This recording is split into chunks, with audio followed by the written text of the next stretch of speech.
Hello, Tata ಗ್ರೂಪ್ಗೆ ಸೇರಿದಂಥ ಈ Zudio company ಯಾರಿಗೆ ತಾನೇ ಗೊತ್ತಿಲ್ಲ. ಇದು ಒಂದು ಸಾಮಾನ್ಯ ಕ್ಲೋತಿಂಗ್ ಬ್ರ್ಯಾಂಡ್. ಅಂದರೆ ಇವರು ಯಾವುದೇ ರೀತಿ ಮಾರ್ಕೆಟಿಂಗ್ನ ಇಲ್ಲಿವರೆಗೂ ಮಾಡಿಲ್ಲ. ಹಾಗಾದರೆ ಸೆಲೆಬ್ರಿಟಿಗಳು ಪ್ರಚಾರ ಮಾಡಿದ್ದಾರೆ ಅಂದರೆ ಅದು ಕೂಡ ಇಲ್ಲ. ಇಲ್ಲಿ ಆಶ್ಚರ್ಯ ಆಗೋದೇನು ಅಂದರೆ ಇವರ ಬಳಿ ಸಿಗುವಂಥ ಶರ್ಟ್ಗಳು, ಟಿ ಶರ್ಟ್ಸು, ಬ್ಯಾಂಡ್ಸು, ಶೂಸು ಕಂಪ್ಲೀಟಾಗಿ 99 ಒಳಗೆ ಇರುತ್ತೆ, ಅಂದರೆ 999 ಒಳಗಿರುತ್ತೆ. ಬಟ್ ಜೂಡಿಯೋದಲ್ಲಿ ಒಂದು ಶರ್ಟ್ನ ಬೆಲೆ 200 ರೂಪಾಯಿಂದನೂ ಶುರುವಾಗುತ್ತೆ. ಆದರೆ ರಿಲಯನ್ಸ್ನಲ್ಲಿ ಒಂದು ಶರ್ಟ್ಗೆ 1000 ರೂಪಾಯಿ ಅಷ್ಟಿರುತ್ತೆ. H&Mನಲ್ಲಿ ಒಂದು 2000 ಅಷ್ಟಿರುತ್ತೆ. ಒಂದು ಶರ್ಟ್ನ ಬೆಲೆ ಪ್ರತಿಯೊಂದು ಸ್ಟೋರ್ನಲ್ಲಿ ಇಷ್ಟೊಂದು ವ್ಯತ್ಯಾಸ ಇರೋಕ್ಕೆ ಹೇಗೆ ಸಾಧ್ಯ? ಈ ಜೂಡಿಯೋನಲ್ಲಿ ಇಷ್ಟು ಕಡಿಮೆಗೆ ಬಟ್ಟೆನ ಸೇಲ್ ಮಾಡೋಕ್ಕೆ ಹೇಗೆ ಸಾಧ್ಯ? ಬೇರೆ ಎಲ್ಲ ಕಾಂಪಿಟೇಟರ್ಸ್ನ ಕಂಪ್ನಿಗಳ ರೀತಿಯಲ್ಲಿ ಈ ಜೂಡಿಯೋ ಕೂಡ ಒಂದು ದೊಡ್ಡ ಬ್ರ್ಯಾಂಡ್. ಈ ಜೂಡಿಯೋನ ದೊಡ್ಡ ಶೋರೂಮ್ಗಳು ಇದ್ದಾವೆ. ಉಳಿದ ಎಲ್ಲ ಶೋರೂಮ್ಗಳ ರೀತಿಯೇ ಇದು AC ಸೇರಿದಂತೆ ಮತ್ತು ಎಲ್ಲ ಥರದ ಲಕ್ಸುರಿ ಫೀಚರ್ಸ್ನ ಹೊಂದಿರುತ್ತೆ. ಬಟ್ ರೇಟ್ನಲ್ಲಿ ಮಾತ್ರ ಇಷ್ಟೊಂದು ವ್ಯತ್ಯಾಸ ಹೆಂಗೆ ಕೊಡ್ತಾರೆ ಇವರು ಇಷ್ಟು ಕಡಿಮೆಗೆ ಮಾರಾಟ ಮಾಡ್ತಿರೋದು ಹೇಗೆ? ಇದು ಹೇಗೆ ಸಾಧ್ಯ? ಇದಕ್ಕೆ ಸ್ಪರ್ಧಿಗಳಾದಂಥ ರಿಲಯನ್ಸ್, H&M ಮತ್ತು ತುಂಬ ಕಂಪ್ನಿಗಳು ಇವರು ಯಾರೂ ಸಾಧಿಸೋಕ್ಕಾಗಿರೋಂಥ ಈ ಜೂಡಿಯೋ ಮಾತ್ರ ಸಾಧಿಸ್ತಾ ಇದೆ. 9 ವರ್ಷಗಳ ಹಿಂದೆ ಒಂದೇ ಒಂದು ಶೋರೂಮಿಂದ ಶುರುವಾದಂಥ ಈ ಜೂಡಿಯೋ ಕಂಪ್ನಿ ಇವತ್ತು ಸುಮಾರು 700 ಶೋರೂಮ್ಗಳನ್ನ ನಡೆಸ್ತಾ ಇದೆ. ಹೌದು, ಇವರು ವರ್ಷಕ್ಕೆ ಆದಾಯ ಆಲ್ಮೋಸ್ಟ್ 8,300 ಕೋಟಿ ರೂಪಾಯಿ. ನಮ್ಮ ದೇಶದಲ್ಲಿ ಜೂಡಿಯೋ ಕಂಪ್ನಿಗಳಿಗೆ H&M ಮತ್ತು ರಿಲಯನ್ಸ್ ಇನ್ನೂ ಜಾಸ್ತಿ ಕಂಪ್ನಿಗಳು ಇದ್ದಾವೆ. ಆದರೆ ಈ ಎಲ್ಲ ಕಂಪ್ನಿಗಳ ಕೈಲಿ ಮಾಡಲಾಗದಿರೋಂಥ ಕೆಲಸನ ಈ ಜೂಡಿಯೋ ಹೇಗೆ ಸಾಧಿಸ್ತು ಅನ್ನೋದನ್ನು ಇವತ್ತಿನ ಈ ಒಂದು ವಿಡಿಯೋದಲ್ಲಿ ನಾವು ಕಲಿತ್ಕೊಳ್ಳೋಣ ಬನ್ನಿ. ಈ ಜೂಡಿಯೋದ ಯಶಸ್ಸಿನ ಕತೆ ತುಂಬ ಕುತೂಹಲವಾಗಿ ಮತ್ತು ತುಂಬ ಚೆನ್ನಾಗಿದೆ. ಮತ್ತು ಈ 5 ಸ್ಟ್ರಾಟಜಿ ಸ್ಟೋರಿಗಳು ಈ ಜೂಡಿಯೋ ಬೆಳೆಯೋದಕ್ಕೆ ಕಾರಣ ಆಗುತ್ತೆ. ಈ 5 ಕಾರಣಗಳನ್ನ ಒಂದೊಂದಾಗಿ ನೋಡ್ತಾ ಹೋಗೋಣ. Strategy number 1. ಹೌದು, 9 ವರ್ಷಗಳ ಹಿಂದೆ ಜೂಡಿಯೋವನ್ನು ಒಂದು ಶೋರೂಮಿಂದ ಶುರು ಮಾಡಿದ್ದಾರೆ. ಆದರೆ ಈಗ ಅಂದರೆ 9 ವರ್ಷಗಳ ಆದಮೇಲೆ ಇವರು 700 ಶೋರೂಮ್ಗಳನ್ನ ಹೊಂದಿರ್ತಾರೆ ಮತ್ತು ಪ್ರತಿ 5 ದಿನಕ್ಕೊಂದು ಸಲ ಒಂದು ಶೋರೂಮ್ನ ಓಪನ್ ಮಾಡ್ತಾಯಿದ್ರು. ಆದರೆ ಇವರು ಹೇಗೆ ಇಷ್ಟು ಬೇಗವಾಗಿ ಇಷ್ಟೊಂದು ಶೋರೂಮ್ಗಳನ್ನ ಓಪನ್ ಮಾಡೋಕ್ಕೆ ಸಾಧ್ಯ ಆಯಿತು ಅನ್ನೋದು ಎಲ್ಲರಲ್ಲೂ ಇರುವಂಥ ಸಹಜವಾದ ಪ್ರಶ್ನೆ. ಇದನ್ನು ಗಮನಿಸಿದ್ರೆ ಇವರ ಬಳಿ ಸಾಕಷ್ಟು ಹಣ ಇರಬೇಕು, ಹೀಗಾಗಿ ಇಷ್ಟೆಲ್ಲ ಶೋರೂಮ್ನ ಶುರು ಮಾಡಿದ್ದಾರೆ ಅನಿಸುತ್ತೆ. ಆದರೆ ಈ ಜೂಡಿಯೋ ಕಂಪ್ನಿ ಒಂದು ಶೋರೂಮ್ ಲೊಕೇಶನ್ ಆಯ್ಕೆ ಮಾಡೋಕ್ಕೆ ಖಂಡಿತವಾಗ್ಲೂ ಈ ಒಂದು ಸ್ಟ್ರಾಟಜಿನ ಯೂಸ್ ಮಾಡ್ತಾರೆ. ಮೈಕ್ರೋ ಮಾರ್ಕೆಟಿಂಗ್, ಇನ್ನೊಂದು ಬಿಲ್ಡಿಂಗ್ ಸ್ಕೀಮ್, 3ನೇದು ವರ್ತ್ ಮೇಕಿಂಗ್. ಈ ಮೈಕ್ರೋ ಮಾರ್ಕೆಟಿಂಗ್ ಅಂದರೆ ಏನಂದರೆ ತಿಳ್ಕೊಳ್ಳೋಣ. ಫಸ್ಟ್ ಯಾವ್ದಾದ್ರು ಒಂದು ಶೋರೂಮ್ನ ಓಪನ್ ಮಾಡಬೇಕು ಅಂದರೆ ಅಲ್ಲಿರೋ ಸುತ್ತಮುತ್ತ ಸರೌಂಡಿಂಗ್ನ ಕಂಪ್ಲೀಟಾಗಿ ಅವರು ಸ್ಟಡಿ ಮಾಡ್ತಾರೆ ಮತ್ತು ಅಲ್ಲಿರುವಂಥ ಜನಗಳನ್ನ ಕೂಡ ಸ್ಟಡಿ ಮಾಡ್ತಾರೆ. ಅವರು ಅಲ್ಲಿರೋಂಥ ಜನ ಎಷ್ಟು ಪೊಟೆನ್ಷಿಯಲ್ ಇದೆ ಮತ್ತು ಅವರ ಇನ್ಕಮ್ ಎಷ್ಟು ಮತ್ತು ಅಲ್ಲಿರೋಂಥ ಜನಸಂಖ್ಯೆ ಮತ್ತು ಪ್ರತಿ 10 ಅಡಿಗೆ ಎಷ್ಟು ಜನ ಸಿಗ್ತಾರೆ ಅಲ್ಲಿ ಅನ್ನೋದನ್ನು ನೀಟಾಗಿ ಇದು ಮಾಡ್ಕೋತಾರೆ. ಅದನ್ನ ಮೈಕ್ರೋ ಮಾರ್ಕೆಟಿಂಗ್ ಅಂತ ಹೇಳ್ತೀವಿ. Next second, building scheme. Zudio ಯಾವಾಗಲೂ ಒಂದು ಸ್ಟ್ರಿಕ್ಟ್ ರೂಲ್ಸ್ನ ಫಾಲೋ ಮಾಡುತ್ತೆ. ಕಡಿಮೆ ಬಾಡಿಗೆಯಲ್ಲಿ ತುಂಬ ಕಡಿಮೆ ಶೋರೂಮ್ಗಳನ್ನ ಇಡೋದಕ್ಕೆ ಟ್ರೈ ಮಾಡುತ್ತೆ. ಈಗ 5 ಫ್ಲೋರ್ ಇದೆ ಅಂತ ಇರುವಂಥ ಒಂದು ಫ್ಲೋರ್ನ ತಗೋತಾರೆ ಅಂತ ಅಂದ್ಕೊಳ್ಳೋಣ. ಅಲ್ಲಿ ಅವರು ಕಸ್ಟಮರ್ಸ್ಗೆ ಒಂದು ಉತ್ತಮ ಎಕ್ಸ್ಪೀರಿಯೆನ್ಸ್ನ ಕೊಡೋದಕ್ಕೆ ಸಾಧ್ಯ ಇಲ್ಲ ಅನ್ನೋದು ಅವರ ಒಂದು ಎಕ್ಸ್ಪೀರಿಯೆನ್ಸ್. ಅವರು ಹುಡುಕಿ ಮಾಡುವಂತಹ ಒಂದು ಲೊಕೇಶನ್ ಹೇಗಿರುತ್ತೆ ಅಂದರೆ ಒಂದು ಸ್ಕ್ವೇರ್ ಫೀಟ್ಗೆ ಎಷ್ಟು ಇನ್ಕಮ್ ಬರುತ್ತೆ ಅವ್ರಿಗೆ ಅನ್ನೋದನ್ನು ಕೂಡ ಅವ್ರು ಕ್ಯಾಲ್ಕುಲೇಟ್ ಮಾಡುತ್ತೆ. ಸಾಮಾನ್ಯವಾಗಿ ಜೂಡಿಯೋ ಕಂಪ್ನಿ ಪ್ರತಿ ಸ್ಕ್ವೇರ್ ಫೀಟ್ಗೆ 12,000 ರೂಪಾಯಿನ ಇನ್ಕಮ್ನ ಜನ್ರೇಟ್ ಮಾಡುತ್ತೆ. ಇನ್ನು 100ನೇದು ವರ್ತ್ ಮೇಕಿಂಗ್. ಅಲ್ಲಿರುವಂಥ ಜನರ ಅನಾಲಿಸಿಸನ್ನು ಮಾಡ್ತಾರೆ.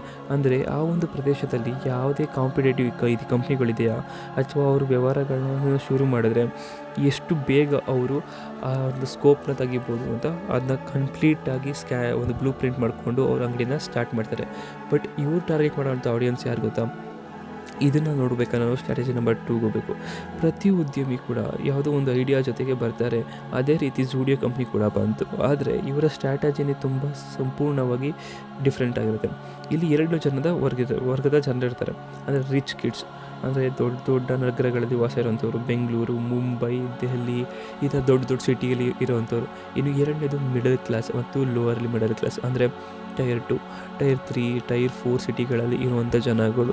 ಜೂಡಿಯೋ ಕಂಪ್ನಿ ವಿಶೇಷವಾಗಿ 2ನೇ ವರ್ಗದ ಜನಗಳನ್ನ ಟಾರ್ಗೆಟ್ ಮಾಡಿ ಬಹಳಷ್ಟು ಫ್ಯಾಷನ್ ಆಗಿರುವಂಥ ಬಟ್ಟೆಗಳನ್ನ ತಯಾರು ಮಾಡೋಕ್ಕೆ ಸ್ಟಾರ್ಟ್ ಮಾಡುತ್ತೆ. ಅಂದರೆ ಟೈರ್ 1ಗೆ ಜಾಸ್ತಿ ಫೋಕಸ್ ಮಾಡ್ತಾರೆ. ಅದಕ್ಕೆ ಬೇಕಾದಂಥ ಮಾರ್ಕೆಟಿಂಗ್ ಮತ್ತು ಪ್ರೊಡಕ್ಷನ್ ಕೂಡ ಜಾಸ್ತಿ ಇರ್ತವೆ.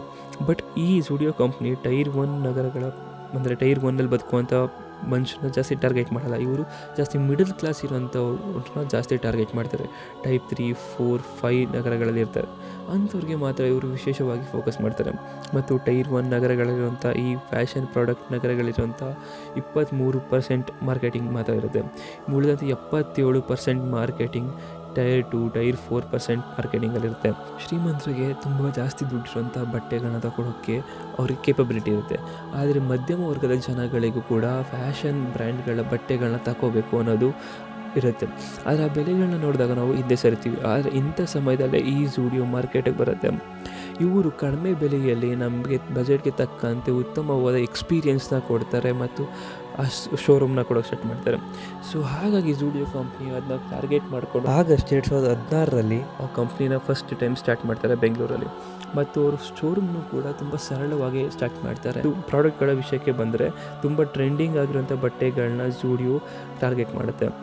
ಇನ್ನು strategy number 3, low cost purchasing. ಅಂದರೆ ಝೂಡಿಯೋಗೆ ಬೇಕಾದಂಥ ಕ್ಲಾತಿಂಗ್ ಮೆಟೀರಿಯಲ್ನ ಝೂಡಿಯೋ ತುಂಬ ಕಮ್ಮಿ ಬೆಲೆಗೆ ಖರೀದಿ ಮಾಡುತ್ತೆ.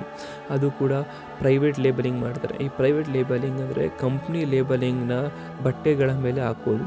ಇದನ್ನ ಪ್ರೈವೇಟ್ ಲೇಬಲಿಂಗ್ ಅಂತಾರೆ. ಈ ಪ್ರೈವೇಟ್ ಲೇಬಲಿಂಗ್ನ ಝೂಡಿಯೋ ಏನು ಮಾಡುತ್ತೆ ಅಂದರೆ ಅವರು ತಂದಿರುವಂಥ ಬಟ್ಟೆಗಳಿಂದ ಅದಕ್ಕೆ ಅಟ್ಯಾಚ್ ಮಾಡ್ತಾರೆ. ಶರ್ಟ್ಸು, ಜೀನ್ಸು, ಶೂಸ್, ಬಟ್ಟೆ ಪ್ರತಿಯೊಂದಕ್ಕೂ ಕೂಡ ಅವರು ಅದಕ್ಕೆ ಲೇಬಲ್ ಮಾಡಿ ತುಂಬ ಕಮ್ಮಿ ಬೆಲೆಗೆ ಪರ್ಚೇಸ್ ಮಾಡಿ ಅವರ ಲೇಬಲ್ಗಳನ್ನ ಹಾಕ್ತಾರೆ. ಝೂಡಿಯೋ ಟ್ಯಾಗ್ಸ್ ಆಗಿರೋದು ಆ ಥರ. ಇಲ್ಲಿ ಬರೋಂಥ ಪ್ರಶ್ನೆ ಏನಂದರೆ ಇವರು ಕೂಡ ಮ್ಯಾನುಫ್ಯಾಕ್ಚರಿಂಗ್ನ ಮಾಡಿಸ್ತಾ ಇದ್ದಾರೆ, ಲೇಬಲಿಂಗನ್ನು ಕೂಡ ಮಾಡಿಸ್ತಾ ಇದ್ದಾರೆ. ಹಾಗಿದ್ರೂ ಕೂಡ ಈ ಪ್ರಾಡಕ್ಟ್ಗಳು ಇಷ್ಟು ಕಮ್ಮಿಯಾಗಿ ಹೇಗೆ ಸಿಗ್ತಾ ಇದೆ? ಅವರ ಶರ್ಟ್, ಟಿ ಶರ್ಟ್, ಜೀನ್ಸ್ಗಳು ಹೀಗೆ ಯಾವುದೇ ಪ್ರಾಡಕ್ಟ್ ಆದರೂ ಝೂಡಿಯೋ ಮ್ಯಾನುಫ್ಯಾಕ್ಚರ್ಗಳಿಂದ ತುಂಬ ಕಡಿಮೆ ಬೆಲೆಗೆ ತಗೊಳುತ್ತೆ. ಆದರೆ ಅವ್ರಿಗೆ ಅಷ್ಟು ಕಡಿಮೆ ಬೆಲೆಗೆ ಹೇಗೆ ಸಿಗುತ್ತೆ ಅಂತ ನೋಡಿದ್ರೆ, ಪ್ರತಿ ಫ್ಯಾಷನ್ ಮ್ಯಾನುಫ್ಯಾಕ್ಚರ್ ಕಂಪ್ನಿಯಲ್ಲಿ ಒಬ್ಬ ಸಾಮಾನ್ಯ ಡಿಸೈನರ್ ಇರ್ತಾನೆ. ಆ ಡಿಸೈನರ್ ಏನು ಮಾಡ್ತಾನೆ ಅಂದರೆ ಅವನು ಕೆಲವೊಂದು ರಿಸರ್ಚ್ ಮಾಡಿ ಯಾವ ಬಟ್ಟೆಗೆ ತುಂಬ ಚೆನ್ನಾಗಿರುತ್ತೆ, ಯಾವ ಬಟ್ಟೆ ಟ್ರೆಂಡಿಂಗ್ನಲ್ಲಿದೆ ಅದನ್ನ ಡಿಸೈನ್ ಮಾಡಿ ರೆಡಿ ಮಾಡಿ ತಯಾರಿಸಿ ಅದನ್ನು ಮಾರ್ಕೆಟ್ಗೆ ಲಾಂಚ್ ಮಾಡ್ತಾನೆ. ಈ ಒಂದು ಪ್ರೋಸೆಸ್ ತುಂಬ ಸಮಯ ತಗೊಳುತ್ತೆ ಮತ್ತು ಹೆಚ್ಚು ಖರ್ಚು ಕೂಡ ಆಗುತ್ತೆ. ಡಿಸೈನಿಂಗ್, ಮಾದರಿ ತಯಾರಿಕೆ, ಪರೀಕ್ಷೆ, ಲಾಂಚ್ ಮಾಡೋದು, ಪ್ರಚಾರ, ಈ ಥರ ಎಲ್ಲದೂ ಕೂಡ ತುಂಬ ಸಮಯ ಮತ್ತು ಹಣ ಕೂಡ ತಗೊಳುತ್ತೆ. ಆದರೆ ಝೂಡಿಯೋ ಹಾಗಲ್ಲ. ಝೂಡಿಯೋ ತನ್ನ ಮ್ಯಾನುಫ್ಯಾಕ್ಚರ್ ಬಳಿ ಡೈರೆಕ್ಟಾಗಿ ಹೋಗಿ ಅವರಿಗಾಗಲೇ ತಯಾರಿಸುವಂಥ ಡಿಸೈನ್ ಅಥವಾ ಟ್ರೆಂಡಿಂಗ್ ಉತ್ಪನ್ನಗಳನ್ನ ಕಾಪಿ ಮಾಡಿ ಸ್ವಲ್ಪ ಕಸ್ಟಮೈಸ್ ಮಾಡಿಸಿ ಲೇಬಲ್ನ ಹಾಕಿಸಿ ತಗೊಂಡು ಬರ್ತಾರೆ. ಕಮ್ಮಿ ಸಮಯದಲ್ಲಿ ಮಾಡ್ತಾರೆ. ಇದರಿಂದ ಮ್ಯಾನುಫ್ಯಾಕ್ಚರಿಂಗ್ ಕಾಸ್ಟ್, ಲೇಬರ್ ಕಾಸ್ಟ್ ಮತ್ತು ಡಿಸೈನ್ ಕಾಸ್ಟ್ ಎಲ್ಲವೂ ಕೂಡ ಕಮ್ಮಿ ದುಡ್ಡಲ್ಲೇ ಆಗುತ್ತೆ. ಬೇರೆ ಕಂಪ್ನಿಗೆ ಹೋಲಿಸಿದ್ರೆ ಝೂಡಿಯೋ ಕಡಿಮೆ ಬೆಲೆಯಲ್ಲಿ ಉತ್ಪನ್ನಗಳನ್ನ ಮಾರಾಟ ಮಾಡುತ್ತೆ.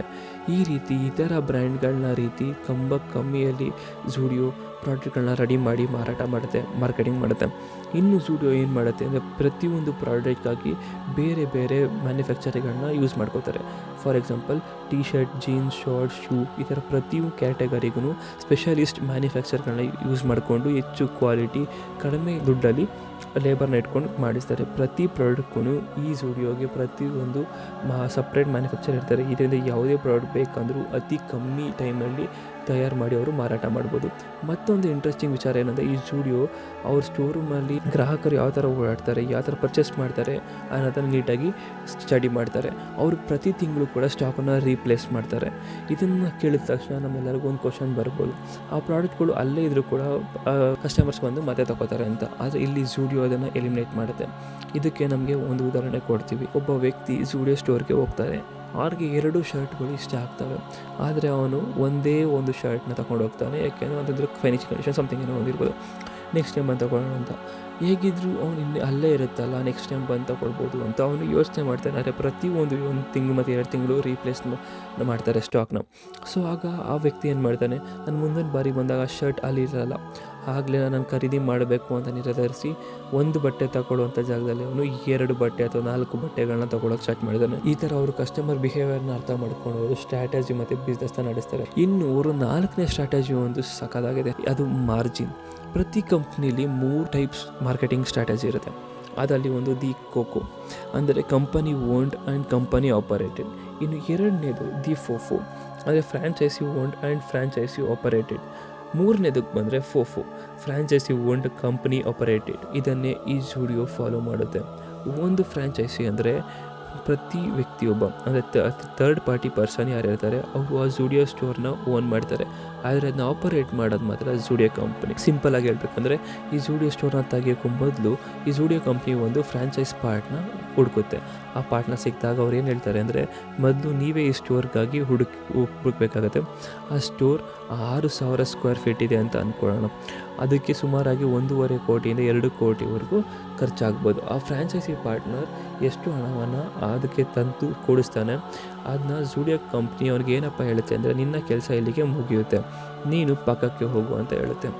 ನಂತರ ಆ ಸಂಪೂರ್ಣ ಸ್ಟೋರ್ನ ನಡೆಸುವಂಥ ಜವಾಬ್ದಾರಿನ ಝೂಡಿಯೋ ಕಂಪ್ನಿನೇ ತಗೊಳ್ಳುತ್ತೆ. ಆಮೇಲೆ ಎಕ್ವಿಪ್ಮೆಂಟ್ಗಳನ್ನ ತಂದು ಅವರ ಸ್ಟಾಕ್ ಎಲ್ಲವನ್ನು ತಂದು ಅಲ್ಲಿ ಪ್ಲೇಸ್ ಮಾಡಿ ಝೂಡಿಯೋ ಕಂಪ್ನಿನ ಒಂದು ಸ್ಟೋರ್ನಲ್ಲಿ ವ್ಯವಹಾರ ಮಾಡೋಕ್ಕೆ ಸ್ಟಾರ್ಟ್ ಮಾಡುತ್ತೆ. ಇಲ್ಲಿ ಆ ಪಾರ್ಟ್ನರ್ ಇರ್ತಾನಲ್ಲ, ಅಂದರೆ ಥರ್ಡ್ ಪಾರ್ಟಿ ಫ್ರಾಂಚೈಸಿ ಇರ್ತಾನಲ್ಲ ಓನರ್, ಅವನು ಆಪ್ರೇಟ್ ಮಾಡೋದು ಏನಂದರೆ ಆ ಝೂಡಿಯೋ ಕಂಪ್ನಿ. ಇದನ್ನೇ ಫೋಫೋ ಅಂತ ಕರಿತೀವಿ, ಅಂದರೆ ಫ್ರಾಂಚೈಸಿ ಓನರ್, ಕಂಪನಿ ಆಪರೇಟೆಡ್ ಅಂತ. ಇದರಿಂದ ಕಂಪ್ನಿಗೆ ಏನಪ್ಪ ಲಾಭ ಅಂದರೆ, ಈ ಒಂದು ಮಾದರಿಯಿಂದ ಝೂಡಿಯೋ ಕಂಪನಿಗೆ ರೆಂಟ್ ಕಟ್ಟಬೇಕಾಗಿರೋದಿಲ್ಲ. ಅವರು ಬರೀ ಆ ಒಂದು ವರ್ಕರ್ಸ್ನ ಸ್ಯಾಲರಿ ಮತ್ತು ಸಣ್ಣ ಪುಟ್ಟ ಖರ್ಚುಗಳನ್ನ ನೋಡ್ಕೊಳ್ಳೋಕ್ಕೆ ಇರುತ್ತೆ. ಈಗ ಪಾರ್ಟ್ನರ್ಗೆ ಏನಪ್ಪ ಲಾಭ ಅಂದರೆ, ಆ ಒಂದು ಸ್ಟೋರಲ್ಲಿ ಬರ್ತಿರೋಂಥ ಆದಾಯದ ಮೇಲೆ ಅವನಿಗೆ ಪರ್ಸೆಂಟೇಜ್ ಮೇಲೆ ಇನ್ಕಮ್ ಸಿಗುತ್ತೆ. ಇನ್ನು ಆ ವ್ಯಕ್ತಿಗೆ ಹೆಚ್ಚು ಆದಾಯ ಇನ್ಕಮ್ ಬಂದರೆ ಅವನು ತುಂಬ ಇನ್ಕಮ್ ಬರುತ್ತೆ. ಯಾಕೆ ಪರ್ಸೆಂಟೇಜ್ ರೇಟ್ನಲ್ಲಿ ಅವರು ಝೂಡಿಯೋ ಕಂಪ್ನಿಯವರು ಅವನು ಕೊಡ್ತಾ ಇರ್ತಾರೆ. ಆ ಝೂಡಿಯೋ ಕಂಪ್ನಿ ಓನ್ಡ್ ಕಂಪ್ನಿ ಆಪರೇಟ್ ಮಾಡ್ಬೋದಿತ್ತಲ್ಲ ಅಂತ ಅನ್ಕೋಬೋದು. ಬಟ್ ನಾವು ವೀಡಿಯೋದ ಶುರುವಿನಲ್ಲೇ ಹೇಳಿದ್ವಿ, ಪ್ರತಿ 5 ದಿನಕ್ಕೂ ಒಂದ್ಸಲಿ ಝೂಡಿಯೋ ಕಂಪ್ನಿ ಒಂದು ಸ್ಟೋರನ್ನು ಓಪನ್ ಮಾಡ್ತಾ ಇದೆ ಅಂತ. ಇಷ್ಟು ಬೇಗವಾಗಿ ಅವರು ಓಪನ್ ಮಾಡ್ತಿರೋದ್ರಿಂದ ಹೆಚ್ಚು ಇನ್ಕಮ್ನ ಪಡೆಯೋದ್ರಿಂದ ಈ ಥರ ಒಂದು ಸ್ಟ್ರಾಟಜಿ ಯೂಸ್ ಮಾಡಿದ್ರೆ ಮಾತ್ರ ಆಗೋದು. ಹೀಗಾಗಿ 2016ರಲ್ಲಿ ಇದು ಒಂದು ಸ್ಟೋರಲ್ಲಿ ಶುರುವಾದಂಥ ಈ ಝೂಡಿಯೋ ಕಂಪ್ನಿ 2014ರಲ್ಲಿ 10 ಸ್ಟೋರ್, 2018ರಲ್ಲಿ 20 ಸ್ಟೋರ್, 2019ರಲ್ಲಿ 50 ಸ್ಟೋರ್, 2021ರಲ್ಲಿ 90 ಸ್ಟೋರ್ಗೆ ಜಾಸ್ತಿ ಇನ್ಕ್ರೀಸ್ ಆಯಿತು. 2021ರಲ್ಲಿ ಕೋವಿಡ್ ಇದ್ದಂಥ ಕಾರಣ ಯಾವುದೋ ಹೊಸ ಸ್ಟೋರ್ಗಳು ಸ್ಟಾರ್ಟ್ ಆಗಲಿಲ್ಲ. ಆದರೆ ಆ ಒಂದು ವಿಸ್ವಿಯಲ್ಲಿ 90 ಸ್ಟೋರ್ ಅಷ್ಟೇ. ಆದರೆ 2022ರಲ್ಲಿ ಇಂದಿನ 90 ಸ್ಟೋರ್ ಇದ್ದಂಥ ಕಂಪ್ನಿ 168 ಸ್ಟೋರ್ಗೆ ಇನ್ಕ್ರೀಸ್ ಆಗುತ್ತೆ. 2023ರಲ್ಲಿ 350 ಸ್ಟೋರ್ಗಳು, 2024ರಲ್ಲಿ 545 ಸ್ಟೋರ್ಗಳು ಮತ್ತು 2025ರಲ್ಲಿ 675ರಿಂದ 700 ಸ್ಟೋರ್ಗಳನ್ನ ಝೂಡಿಯೋ ಕಂಪ್ನಿ ಬೆಳೆದಿರುತ್ತೆ. ಹೀಗೆ ಕರೆಕ್ಟಾಗಿ ಹೇಳುವಂಥದ್ದು ಕಷ್ಟ, ಯಾಕೆ ಪ್ರತಿ 5 ವರ್ಷಕ್ಕೊಂದ್ಸಲಿ ಹೊಸ ಕಂಪ್ನಿ ಸ್ಟೋರ್ಗಳು ಓಪನ್ ಆಗ್ತಾನೆ ಇದ್ದಾವೆ. ಇನ್ನು 5ನೇ ಸ್ಟ್ರಾಟಜಿ ಏನು ಗೊತ್ತಾ, ಈ ಝೂಡಿಯೋ ಕಂಪ್ನಿಗೆ ಮಾರ್ಕೆಟಿಂಗ್ ಆಗಿರೋದು ಏನು ಖರ್ಚೇ ಇರೋದಿಲ್ಲ ಜಾಸ್ತಿ. ಯಾಕೆಂದರೆ H&M, ಮ್ಯಾಕ್ಸು, ರೈಮಂಡ್ಸ್ ಬೇರೆ ಬೇರೆ ಶಾಪ್ಸ್ಗಳನ್ನ ತಗೊಂಡ್ರೆ ಅವ್ರು ಯಾವ್ದಾದ್ರು ಹೊಸ ಪ್ರಾಡಕ್ಟ್ನ ಲಾಂಚ್ ಮಾಡಿದ್ರೆ ಅದನ್ನ ಟಿವಿಗಳಲ್ಲಿ, ಸೋಷಿಯಲ್ ಮೀಡಿಯಾಗಳಲ್ಲಿ ಅಡ್ವರ್ಟೈಸ್ಮೆಂಟ್ ಕೊಡ್ತಾರೆ. ಮತ್ತು ಸೆಲೆಬ್ರಿಟಿಗಳನ್ನ ಕರೆಸಿ ಪ್ರಾಡಕ್ಟ್ನ ಪ್ರಮೋಟ್ ಮಾಡ್ತಾರೆ. ಇನ್ನು ಕೆಲವು ಕ್ರಿಕೆಟ್ ಆಟಗಾರರು ಅಥವಾ ಆರ್ಟಿಸ್ಟ್, ಇನ್ಫ್ಲೂಯೆನ್ಸರ್ಸ್ ಅವ್ರನ್ನೆಲ್ಲ ಕರೆಸಿ ಅವ್ರು ಅಡ್ವರ್ಟೈಸ್ಮೆಂಟ್ ಮಾಡಿಸ್ತಾರೆ, ಟಿ ವಿಲಾಗಿರ್ಬೋದು, ಸೋಷಿಯಲ್ ಮೀಡಿಯಾದಲ್ಲಾಗಿರ್ಬೋದು. ಸೆಲೆಬ್ರಿಟಿಗಳು ಕೂಡ ಇರೋದಿಲ್ಲ, ಕ್ರಿಕೆಟ್ ಅವ್ರನ್ನೂ ಕರೆಯೋದಿಲ್ಲ. ಅದಕ್ಕಿಂತ ಮುಖ್ಯವಾಗಿ ಝೂಡಿಯೋ ಅವರು ಸ್ಟೋರ್ ಔಟ್ಲೆಟ್ಗೆ ಇನ್ವೆಸ್ಟ್ ಮಾಡ್ತಾರಾ? ಇಲ್ಲ. ಮ್ಯಾನುಫ್ಯಾಕ್ಚರಿಂಗ್ ಕೂಡ ಇಲ್ಲ. ಇದೆಲ್ಲ ಇಲ್ಲದೇ ಕೂಡ ಝೂಡಿಯೋ ಕಂಪ್ನಿಯ ವ್ಯಾಲ್ಯೂ ಮಾತ್ರ ತುಂಬ ಜಾಸ್ತಿ ಇದೆ. ಆದರೂ ಕೂಡ ಅವ್ರು ಎಲ್ಲೆಲ್ಲಿ ಸಾಧ್ಯನೋ ಅಲ್ಲಿ ಖರ್ಚುಗಳನ್ನ ಕಡಿಮೆ ಮಾಡ್ತಿದ್ದಾರೆ. ಅವರ ಪಾಲಿಸಿ ಒಂದೇ, ಒಂದು ಉತ್ತಮ ಉತ್ಪನ್ನವನ್ನು ಕಡಿಮೆ ಬೆಲೆಯಲ್ಲಿ ಕೊಟ್ಟರೆ ವ್ಯಾಲ್ಯೂ ತುಂಬ ಚೆನ್ನಾಗಿ ಬೀಳುತ್ತೆ. ಮತ್ತು ಕಡಿಮೆ ಬೆಲೆಯಲ್ಲಿ ಒಂದು ಒಳ್ಳೆಯ ಪ್ರಾಡಕ್ಟ್ನ ಕೊಡೋದ್ರಿಂದ ಒಬ್ಬ ಗ್ರಾಹಕ ಬೇಗ ಪಬ್ಲಿಸಿಟಿನ ಬೇರೆಯವ್ರಿಗೆ ಕೊಡ್ತಾನೆ. ಇವರ ಮಾರ್ಕೆಟಿಂಗ್ ಅಂತೂ ಆಟೋಮೆಟಿಕ್ಕಾಗಿ ₹1 ಖರ್ಚಿಲ್ದಂಗೆ ಫ್ರೀಯಾಗಿ ನಡೀತಾ ಇದೆ. ಹೀಗಾಗಿ ಈ ಎಲ್ಲ ಸ್ಟ್ರಾಟಜಿನ ಮೂಲಕ ಝೂಡಿಯೋ ಕಂಪ್ನಿ ಇಷ್ಟು ದೊಡ್ಡದಾಗಿ 1000 ಕೋಟಿಗಳನ್ನ ಗಳಿಸೋದಕ್ಕೆ ಸಾಧ್ಯ ಆಗಿರುತ್ತೆ. ಇನ್ನೊಂದು ಹೊಸ ವೀಡಿಯೋ ಜೊತೆಗೆ ನಿಮ್ಮ ಜೊತೆ ಬರ್ತೀನಿ. ಅದಕ್ಕೆ ನಮ್ಮ ಚಾನಲ್ ಫಾಲೋ ಮಾಡ್ಕೊಳ್ಳಿ ಮತ್ತು ಸಬ್ಸ್ಕ್ರೈಬ್ ಮಾಡ್ಕೊಳ್ಳಿ.